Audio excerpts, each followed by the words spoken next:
laga dhisay 1913 daawadayaal ila socda magaalada Buraan waa magaalo aad iyo aad taariikh u leh ma sha Allah ceelkeena waa kana daawadayaal ceelkii Buraan waa kaasa magaaladu waa magaalo taariikhi ah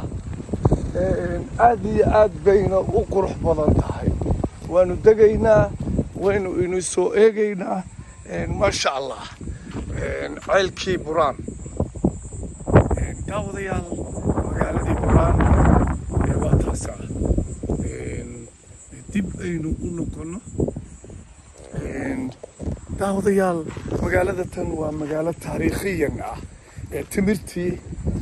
waxyaabo badan baa ka baxa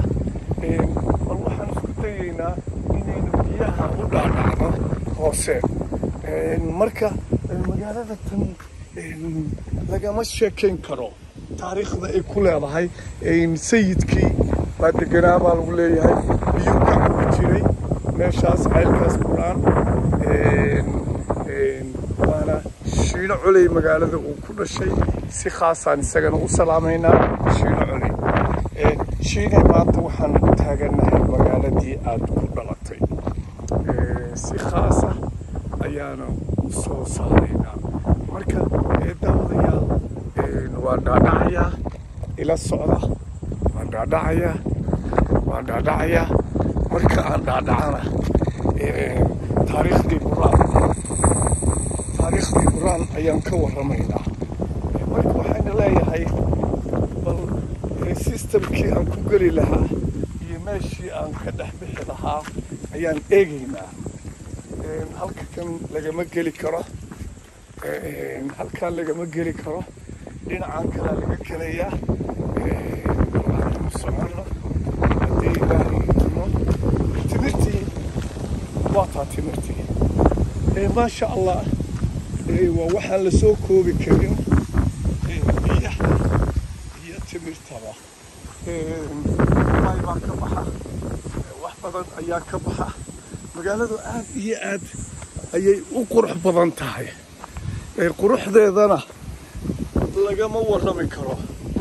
نف كان أرجع واكنا ما شاء الله بيوك عبية داو ريال الكي Buraan taariikh badan bay leedahay biyihiina waa kuwaana waan dhex taaganahay sayidka ayaa biyo ka cabay biyaha ma sha Allah waxaan la soo koobi karin biyaha bal anaguna aan fiirino sida u egyihiin daawadayaal inaba caadi maahan bal aan fiirino